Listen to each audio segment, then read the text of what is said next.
चलें जी, आगे चलते हैं। अब हम आगे मूव कर रहे हैं, तो आगे जो हमने जो डिस्कशन करनी है, आगे जो हमने बात करनी है सारी, अब वो हमने इनपुट टैक्स की एडजस्टमेंट की बात करनी है।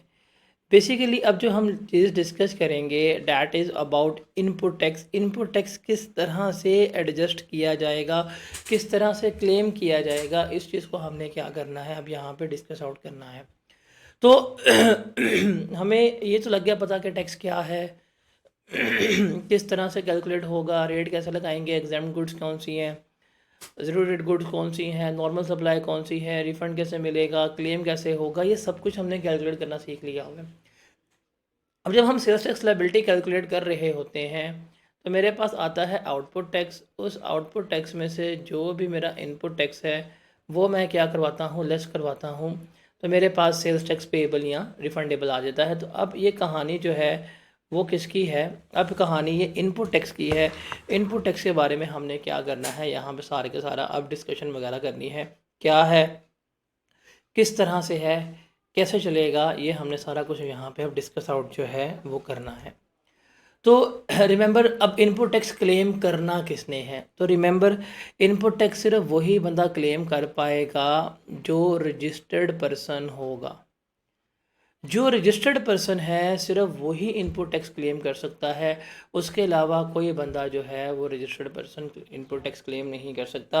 आपने जितने की सेल्स की हैं, जितने का स्टॉक आपके पास पड़ा हुआ है, आप सारी गुड्स का इनपुट टैक्स जो है वो क्लेम कर सकते हैं।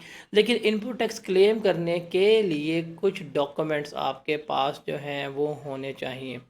वो डॉक्यूमेंट्स कौन से हैं वो यहाँ पे इम्पॉर्टेंट है, उनको हमने यहाँ पे डिस्कस करना है कि सर ये डॉक्यूमेंट्स हैं, ये अगर हमारे पास होंगे तो हम इनपुट टैक्स क्लेम कर सकते हैं, अदरवाइज़ हम क्लेम नहीं कर सकते।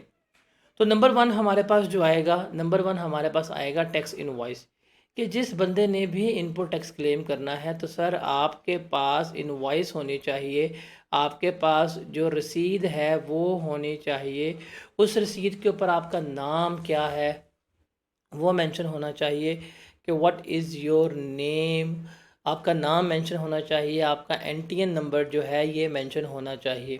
तो आप किसी भी इनवॉइस के अगेंस्ट इनपुट टैक्स जो है वो क्लेम कर सकते हैं। तो रिमेंबर, अगर आपके पास इनवॉइस नहीं है आप कभी भी इनपुट टैक्स जो है वो क्लेम नहीं कर सकते। तो इनवॉइस का आपके पास होना बहुत ज़्यादा इंपॉर्टेंट है कि आपके हाथ में इनवॉइस पड़ी हुई है, आपके हाथ में रिसीट पड़ी हुई है और इनवॉइस पे आपका नाम जो है वो बहुत अहम है होना। अगर आपका नाम ऊपर मौजूद नहीं है, आपका एनटीएन नंबर मौजूद नहीं है, तो आप कभी भी उस इनवॉइस के ऊपर इनपुट टैक्स क्लेम नहीं कर सकते। बिज़नेस आपका है, आपका नाम रशीद है और इनवॉइस जो है वो राशिदा की है, तो आप कभी भी क्लेम नहीं कर पाएंगे। आपका नाम जमील है और इनवॉइस के ऊपर वकील लिखा हुआ है, आप कभी भी क्लेम नहीं कर पाएंगे। तो इनवॉइस के ऊपर आपका नाम जो है वो लाजमी मेंशन होना चाहिए। सिमिलरली अगर यहाँ पे देखा जाए तो हम जो बिजली के बिल वगैरह पे कर रहे होते हैं, मैन्युफैक्चर वगैरह, उस बिजली के बिल के ऊपर भी ये सेल्स टैक्स पे कर रहे होते हैं, जो इनका इनपुट टैक्स जो है वो कहला रहा होता है, जो इनका इनपुट टैक्स कंसिडर हो रहा होता है।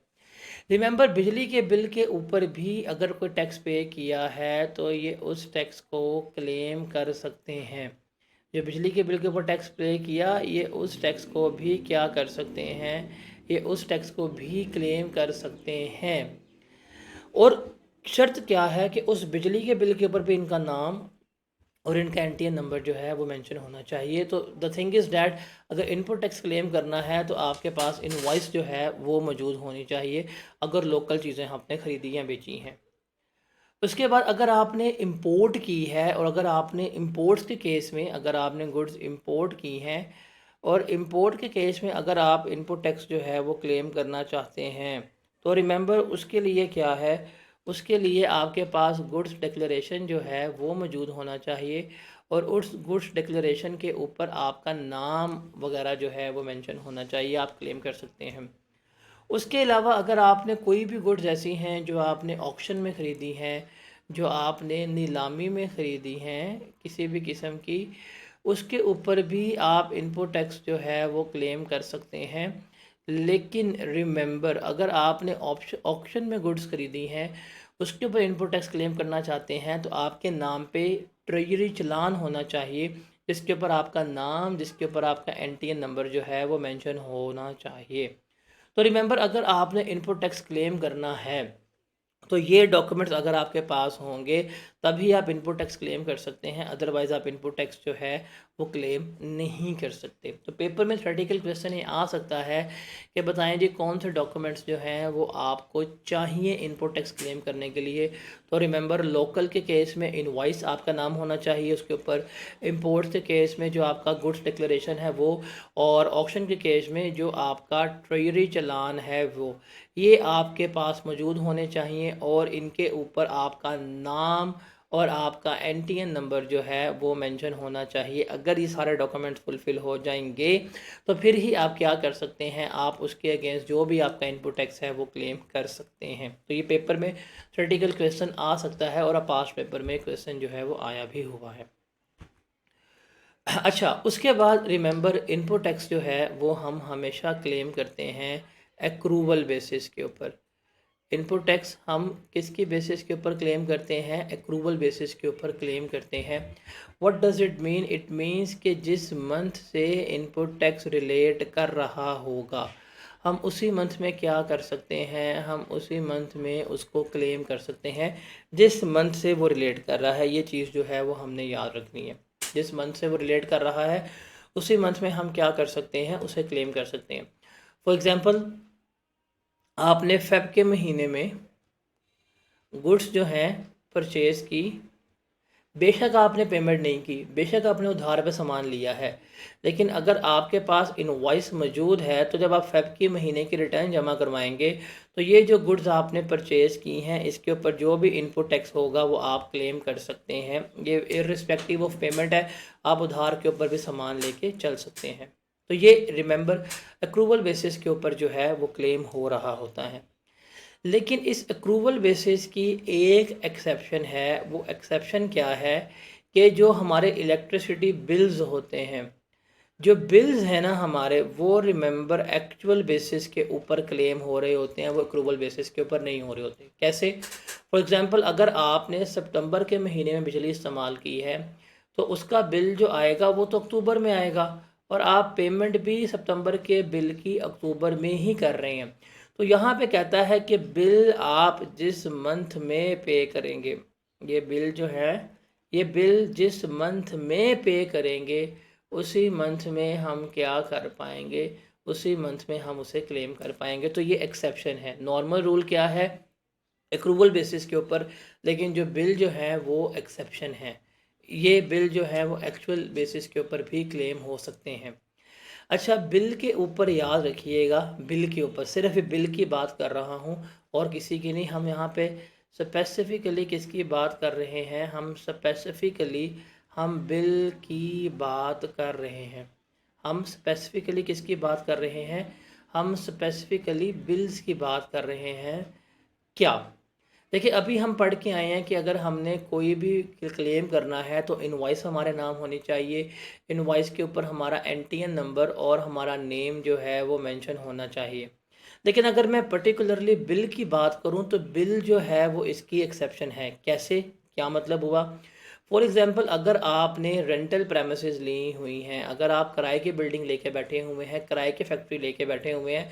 अब जाहिर बात है, अगर आपने किराए की फैक्ट्री ली हुई है, किराए की बिल्डिंग में बैठे काम कर रहे हैं, तो वो जो रेंटल प्रेमिसेस है आपके, उसका जो रेंट वगैरह आप पे कर रहे हैं वो तो ठीक है, लेकिन अब उसका मीटर जो है उस रेंटल प्रेमिसेस का वो तो मालिक के नाम है जिसको आपने लिया हुआ है। मीटर मालिक के नाम है, बिल आएगा, बिल पे मालिक का नाम लिखा होगा, मालिक का एंटीन नंबर लिखा होगा, लेकिन बिल तो आप पे कर रहे हैं क्योंकि इस्तेमाल आप कर रहे हैं, फैक्ट्री आपकी है। तो क्या ये वाले बिल के ऊपर आपने जो टैक्स पे किया हुआ है आप उसको क्लेम कर सकते हैं? द आंसर इज़ यस, आप इसको क्लेम कर सकते हैं। कब? जब आपने सिंपल क्या करना है, जब आपने अपने रजिस्ट्रेशन के डॉक्यूमेंट्स वगैरह जमा करवाने हैं, उन रजिस्ट्रेशन के डॉक्यूमेंट्स में आप बता देंगे कि ये वाला मीटर है, ये इसका मीटर नंबर है, और ये मीटर नंबर जो है मैं इस्तेमाल कर रहा हूँ, ऑल्दो मेरे नाम नहीं है, बट ये कंज्यूमर नंबर है, ये रेफरेंस नंबर है, ये यूज़ मैं कर रहा हूँ। अगर आप ये बता देते हैं तो रिमेंबर, बेशक वो बिल आपके नाम नहीं है, बट आप उसके ऊपर इनपुट टैक्स जो है वो क्या कर सकते हैं, आप उसके ऊपर इनपुट टैक्स जो है वो क्लेम कर सकते हैं। तो ये दो बातें याद रखनी है कि बिजली के बिल जो हैं वो दो रूल्स की एक्सेप्शन है। नंबर वन, नॉर्मल रूल है इनपुट टैक्स हमारा हमेशा एक्रूवल बेसिस के ऊपर क्लेम होगा, लेकिन जो ये बिजली के बिल हैं ये एक्चुअल बेसिस के ऊपर क्लेम हो रहे होते हैं। और हमने दूसरा रूल पढ़ा था कि इनवॉइस के ऊपर आपका नाम, आपका एनटीएन नंबर लाजमी होना चाहिए। और ये उसकी एक्सेप्शन है कि अगर बिजली के बिल पे आपका नाम, आपका एनटीएन नंबर नहीं है, तब भी क्या कर सकते हैं, आप क्लेम कर सकते हैं। लेकिन आपने क्या करना होगा, उस मीटर को बताना होगा कि क्या है, किस तरह से है। तो ये इसमें से पास पेपर में सवाल भी आया हुआ है कि explain whether sales tax can be claim in respect of sales tax paid on electricity bills which are not in the name of company being a tenant. The answer is yes. अगर कोई भी ऐसा metre जो आपके नाम पे नहीं है, आप उसका सेल्स टैक्स क्लेम कर सकते हैं। बस क्या करना होगा कि जब आपने अपने रजिस्ट्रेशन के डॉक्यूमेंट सबमिट करवाने हैं, उसमें ये जो मीटर है जो आप इस्तेमाल कर रहे हैं, इसको डिक्लेयर कर देंगे, बता देंगे ये इसका कस्टमर नंबर है, ये इसका कंज्यूमर नंबर है, यूज़ आप कर रहे हैं, तो आप इसे क्लेम कर सकते हैं। उसके बाद अगर कोई भी रजिस्टर्ड पर्सन अपना इनपुट टैक्स क्लेम करना भूल जाता है, फॉर एग्ज़ाम्पल आपने फ़ेब के महीने में मल्टीपल परचेजेस कर ली, आपके फ़ेब के महीने में कोई 100 के करीब इनवॉइसेस थी, 100 के करीब डिफरेंट लोगों से आपने ख़रीदारी की हुई थी, आपने क्लेम किया, लेकिन आप 99 इनवॉइस जो है वो क्लेम कर पाए, एक इनवॉइस जो है थी वो आप क्लेम करना भूल गए। एक इनवॉइस ऐसी थी जिसको आप क्लेम करना क्या कर गए, आप भूल गए, आपको वो क्लेम करना याद नहीं रही। तो क्या अब आप उसको क्लेम नहीं कर सकते? द आंसर इज़ आप क्लेम कर सकते हैं, कोई मसला नहीं है। अगर आप फ़ेब की इनवॉइस क्लेम करना भूल गए हैं तो आपके पास नेक्स्ट 6 टैक्स पीरियड ने, अब देखें ये इनवॉइस रिलेट कर रही थी फरवरी से, आप इसको फरवरी में क्लेम नहीं कर पाए तो आपके पास कितने पीरियड हैं? मार्च, अप्रैल, मई, जून, जुलाई, अगस्त। तो आपके पास इन 6 पीरियड्स तक का जो है वो टाइम है।